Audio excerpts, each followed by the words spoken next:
Om Satchidananda Rupaya Vishvotpatyadi Hetave Tapatraya Vinashaya Shri Krishnaya Vayam Numaha.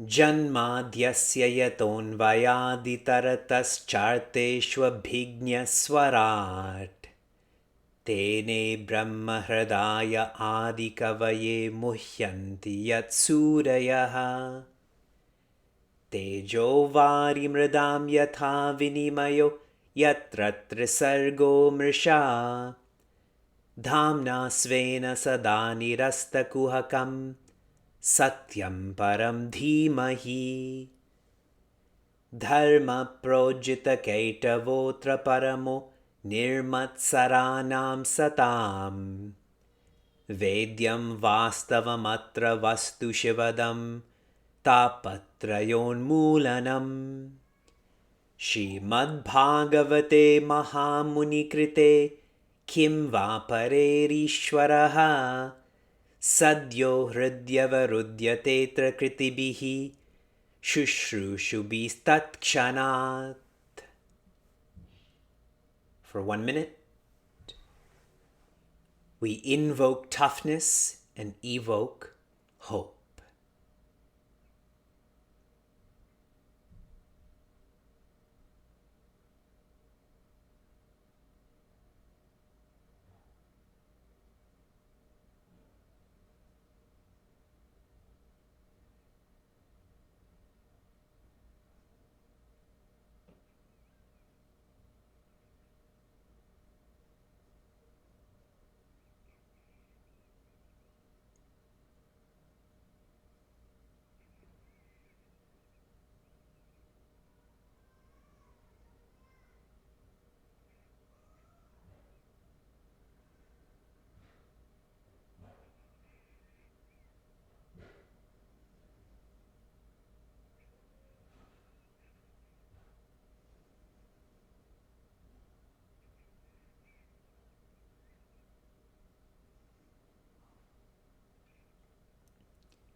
Hari Om, and greetings from Niagara Falls.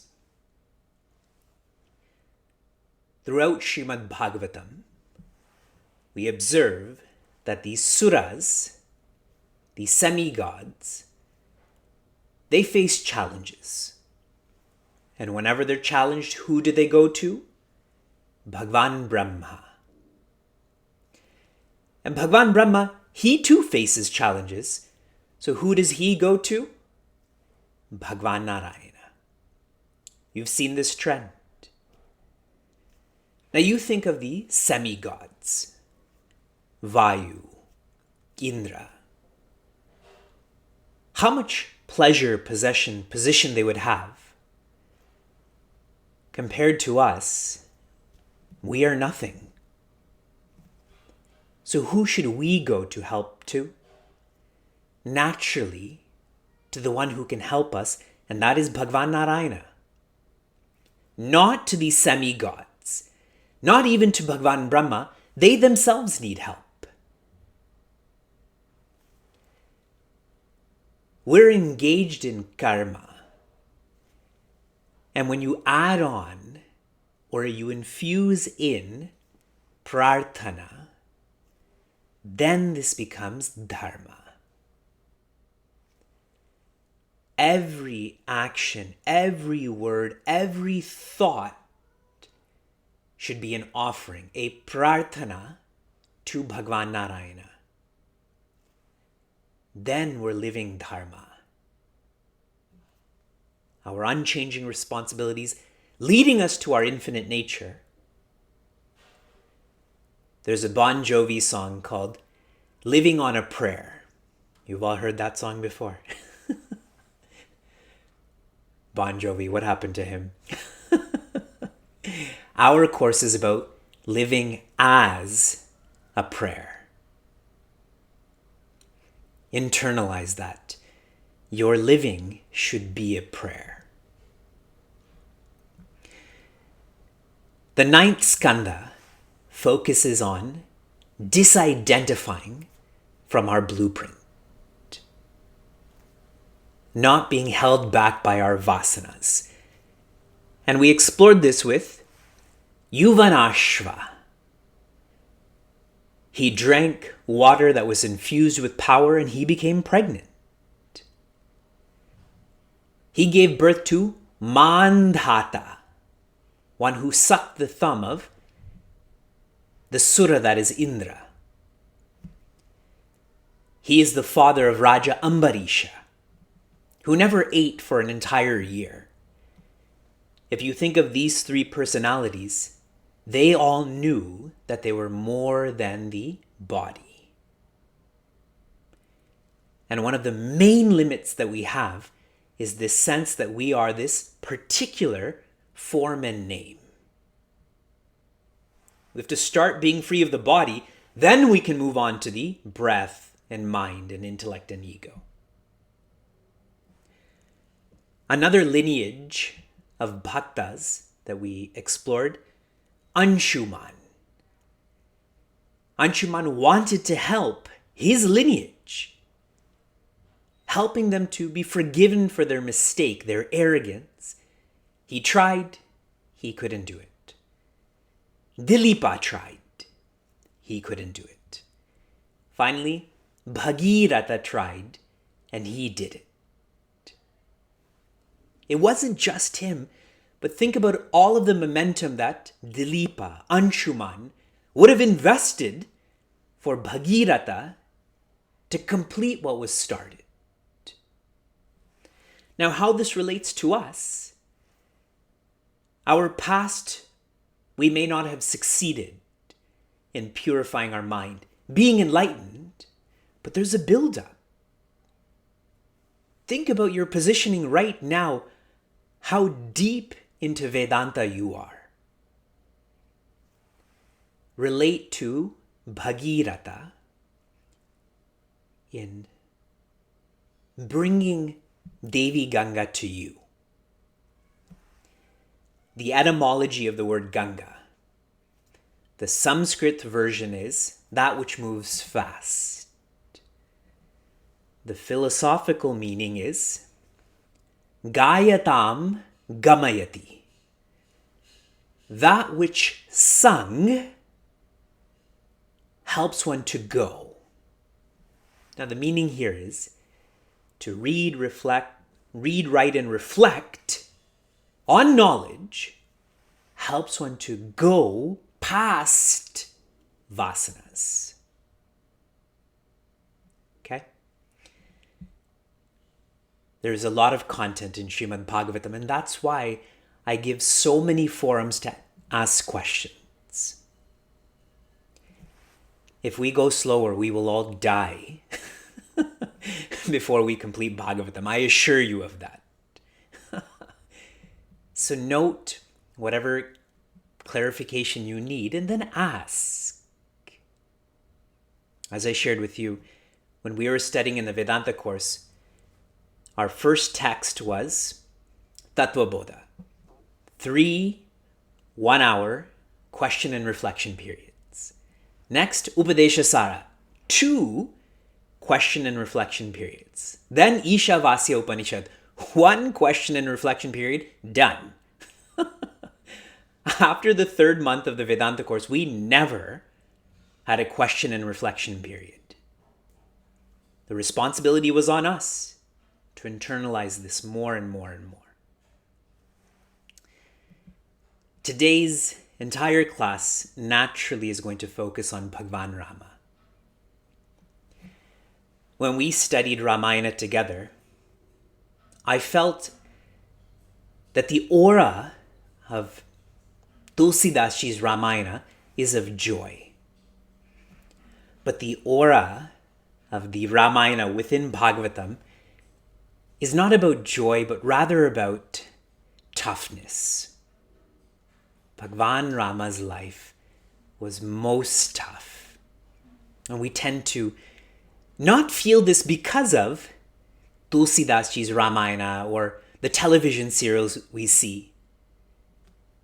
But if you study the details, tough. So, the 9th skanda, 10th adhyaya, 55th shloka, 9, 10, 55. This is Raja Parikshita being told by Rishi Shuka how Bhagwan Rama is. Eka patni vratadharaha Raja Rishi Charita Shuchihi Swadharmam Griham Edhiyam Shikshayan Swayam Acharat Shikshayan Swayam Acharat. Bhagwan Rama is the one who followed the vow of Ekapatni. You all know there was a long portion of their lives when they were not together. Yet Bhagwan Rama always thought and spoke and acted with Devi Sita. Raja Rishi Charita Shuchihi. He followed his responsibilities as a Raja Rishi. Not just an ordinary leader, but a divine leader. Swadharmam graham edhiyam. He followed this for the sake of following this. Shikshayan swayam acharat. But in doing so, he set an example for all those around him, including us, right? Some more philosophical details. Because, as I mentioned, 2 chapters, 10 pages, very few details of Bhagwan Rama's life are given, so we should focus more on the big picture. First, Yajno Vai Vishnu. Always remember that. Bhagwan Vishnu is expressed as Yajna. Yajna means one who's dedicated. Bhagwan Rama is dedicated to us. The details are he's dedicated to his wife, he's dedicated to his father. He is dedicated to us. And here's how.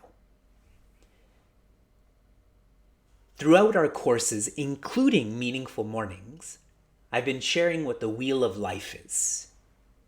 Do you all remember the Wheel of Life? The Wheel of Life is Brahman, Veda, Dharma, Yajna, Parjanya, Anna, and then us. Okay. Brahman, infinity, expresses as Bhagwan. Yes? I'm going to add that intermediary there. So Brahman expresses as Bhagwan. In terms of Bhagwan Krishna, he was born and lived as Bhagwan. In terms of Bhagwan Rama, he was born and lived as a Shishya. The framework I shared with all of you is Brahman, Bhagwan, Shastra, Sadguru, Shishya. So where did Bhagwan Krishna live? At the top. Where did Bhagwan Rama live? At the bottom. Dedicated to us. The one that we can relate to is one we can follow. And so relatable, so expressive, that infinity, that is Brahman, didn't just express as Bhagwan Rama. All of his brothers are also expressions of that infinity. All 4 brothers, Shatrughna, Lakshmana, Bharata, and Bhagwan Rama. So Bhagwan. Now I'll move over to Veda. In terms of Bhagwan Krishna, we are to follow what he has said but we cannot follow what he did. Why? Because he's living as Bhagwan. In terms of Bhagwan Rama, he is expressing as the Shishya, so we should follow not just what he says, but what he does. Okay? To understand Bhagwan Rama, we're bringing in Bhagwan Krishna and vice versa. Infinity is dedicated to us in the form of Bhagwan Rama being most relatable, including his brothers. Infinity is dedicated to us in the form of the Veda. Bhagwan Krishna spoke it, Bhagwan Rama lived it. So much so that in Srimad Bhagavatam, the period of Bhagwan Rama is known as Treta Yuga. It's known as this, but everyone felt like they were living in Satya Yuga. When karma and prarthana come together, that is dharma, you feel integrity. Bhagwan Rama and all around him are icons of integrity. That is feeling peace. So he lived this. That's the point of this verse. He didn't need to say anything. He lived this. As I've shared with you, you lead yourself, others will follow. You lead others, others may not follow because there's a lack of integrity there. Another verse. I'm on the 11th adhyaya, the 35th shloka. So 9:11:35. Tasmin sa Bhagavan Ramaha snigdhaya priyayeshtaya reme swadharam reme swarama dhiranam rishabhasitaya kila. This is who Bhagavan Rama is. And he lived and loved his love, referring to Devi Sita.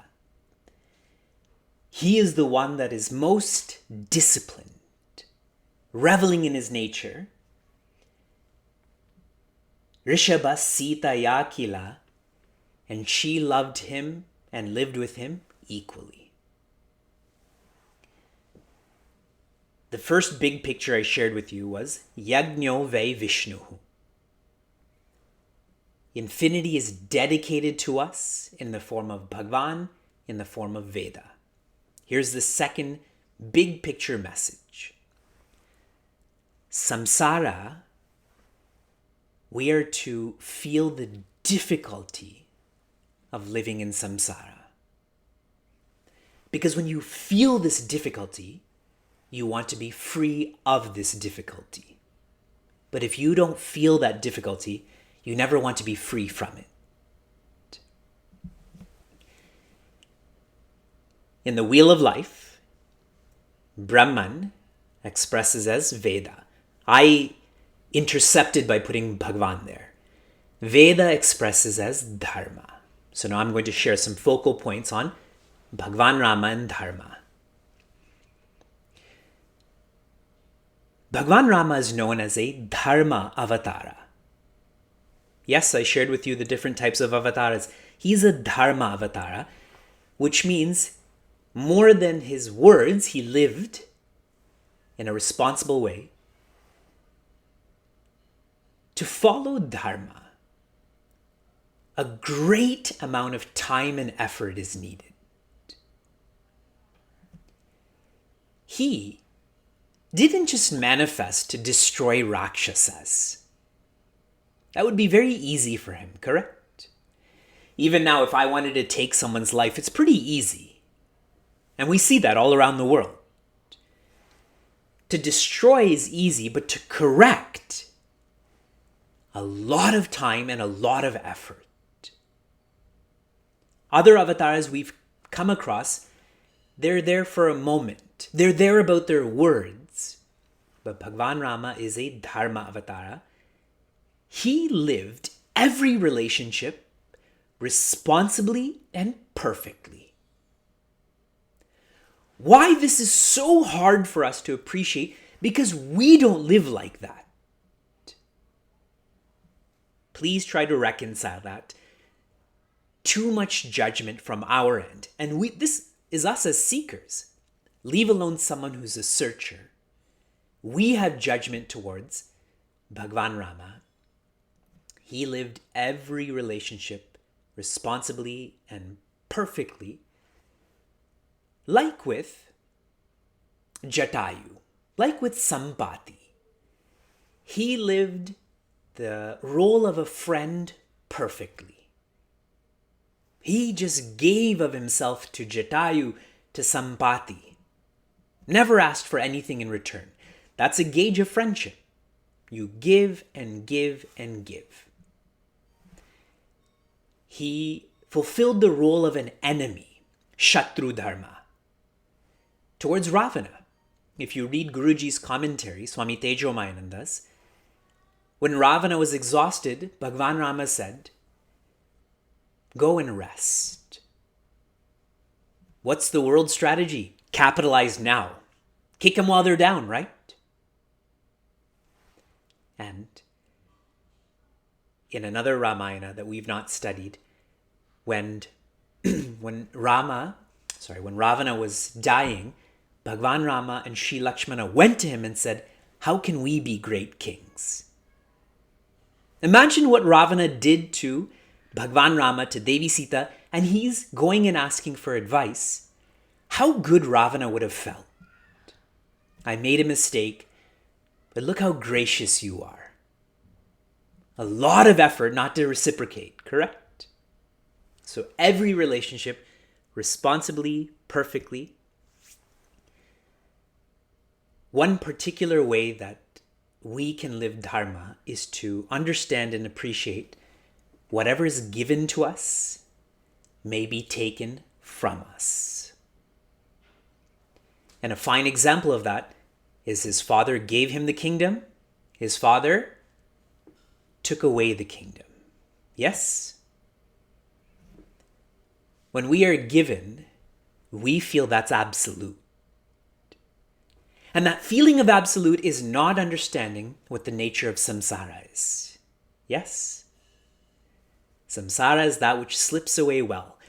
Built into how we're living is everything is going to be taken away. And if I know that, I'm more balanced. Like Bhagwan Rama, so much in his life was given and taken. But he never became weak. He never became bitter. I've observed this a whole lot with Swami Tejomayananda also, and in more private encounters with him, my interactions with him, he's always shared that whatever is given can be taken, and you should be fine with that. And the more that I contemplate on Bhagwan Rama, I realize that samsara is like this. I feel a lot of big picture thoughts are being shared. Here's one more specific to Dharma, and then we'll cover one more aspect of Bhagwan Rama. If you want a tactile point on how to follow Dharma like Bhagwan Rama, Vinaya. Vinaya means humility. Here's how. Humility is when you do and forget that you have done this. So you do and forget. That's humility. We tend to do and keep remembering, I did this, so I deserve this. Correct? I was given this, I should be given more. And if this is taken away, I don't agree. I don't accept. You do and you forget. You will know you're living in a humble way when you live in the present more. A sign of arrogance is you keep living in the past. I did this and nobody appreciated me. Correct? And the future too. Then you develop this anxiety. I don't know if I want to do because I'm not going to get anything back. And a fine example of this is how much he cared for even those who hated him, like Devi Kaikai. Sri Bharata, when he came to Bhagwan Rama, he was intensely angry at his mother, saying, "Why was I born from you?" And Bhagwan Rama told him, "Keep her happy." Because he knew that Sri Bharata would have drifted, would have become weak and bitter. But Bhagwan Rama checked him. Do and forget. No one can hurt you then. You stop hurting yourself. And the wheel of life, infinity, is dedicated to us as Bhagwan. Bhagwan came as a Shishya. As Veda, Bhagwan Rama lived the Veda. He didn't just speak it. Next big point, understand how difficult duality is. In this duality, dharma. The main points in dharma are to live correctly, to correct others, a great amount of time and effort. Impatience is not an option. Whatever is given to you, also know it will be taken from you. One may as well be prepared for that. And humility. Do and forget. Veda, Dharma, the next expression in this wheel of life, how should we engage in our Dharma? As a yajna. To be dedicated. So some examples of this in Bhagwan Rama's life. We judge Bhagwan Rama for hiding behind a tree when he had a fight with Vali. Yes? You Google it right now, you'll see endless commentaries and opinions about why this happened. What we don't know is that Vali is actually an expression of Indra. Sugriva is an expression of Surya. So Indra has given Vali the boon that anyone who goes in front of you, half of their strength will be given to Vali. You all know that? So out of respect for Indra, Bhagwan Rama never went in front of him. Because Bhagwan Rama is more powerful. So Indra would have been disrespected in that. That boon would have been broken. Someone who is dedicated forgets about themselves, forgets about their bodies, and Bhagwan Rama showed that. Now, we fast forward some. During his rule, he had sent his brothers on a Digvijaya, which means he wanted his brothers to go and unify all of the territories within the kingdom. And what did he do? He stayed in Ayodhya and dressed up as a citizen, and at night, when no one would see him or recognize him, he would wander around and listen to how the people feel. And that's where he had heard the dialogue of a husband telling his wife that, "You never slept here last night, you can't sleep here tonight. I'm not going to be like Rama, who lets his wife sleep somewhere else and then come back." And that really broke Bhagwan Rama's heart. And what did he need to do? He needed to be or follow the Raja Dharma. He, dedicated to Devi Sita, escorted her out of the kingdom. You watch useless cartoons and it's like he kicked her out. She's him. How can he even do that? He escorted her out to Valmiki Ji's ashram. And in doing so, Bhagwan Rama took on all of that negativity, correct? Everyone has high regards for Devi Sita, but low regards for Bhagwan Rama in this specific circumstance. One has to be dedicated. There will be likes, there will be dislikes, there will be praise, there will be criticism. And he showed this. He absorbed all of this. More details on Bhagwan Rama. When Devi Sita was left at Valmikiji's ashram, she said to Sri Lakshmana, now go back to your brother and comfort him because you will find him crying. And not that this is possible, but the English is that Bhagwan Rama was depressed when Devi Sita was not with him. To follow Dharma, one has to be ready to give up a lot. Here I'm using the word dedicated. In dedication, you're ready to sacrifice this and sacrifice that. And one more example.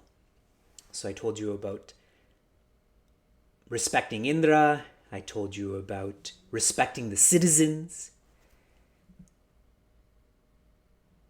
When Devi Sita was now living at Valmikiji's ashram, then Deva Yama had come to meet Bhagwan Rama and said, I would like a private audience. And Bhagwan Rama said, fine. And Deva Yama put in the condition that if anyone comes into the room while we're speaking, then you should kill that person. And Bhagwan Rama thought about this, and he kept Sri Lakshmana outside of the door. And they began their private meeting. And who showed up? As usual, Rishi Durvasa showed up. He's like that character in a movie that keeps a movie going on. And said, I want to meet Bhagwan Rama. And the detail here is, he came exactly as that door was closed. Obviously. And Sri Lakshmana had to process that if he doesn't let him in, then Rishi Durvasa will be disrespected. The Guru Parampara system will be disrespected. If I go in, then I'll be killed. So what did he do? He went in. And Bhagwan Rama had to kill him. And how he did this was that he exiled Sri Lakshmana also. See, for someone that close, how do you kill them? By separating yourself from them, right? But who really got hurt in all of this? It would have been Bhagwan Rama, right? Because he's the one who did it. At least Sri Lakshmana is the one who received it, correct? So much of letting go or sacrifice is needed for Dharma. Our tactile point for how we can be more dedicated is Kritagnya. Kritagnya in English means gratitude.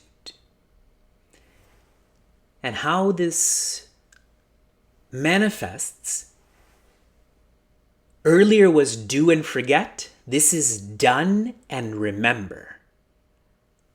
All that has been done for you, remember that. When one is grateful, one doesn't hold on as much then. As into their wants, their likes, their dislikes. Because they're grateful. So sacrifice becomes more natural. So for Dharma, do and forget. That's more related to you. You are the locus. For Yajna, done and remember. What has been done for you, remember that forever. Lots and lots and lots of, not details, but philosophy around Bhagwan Rama's life.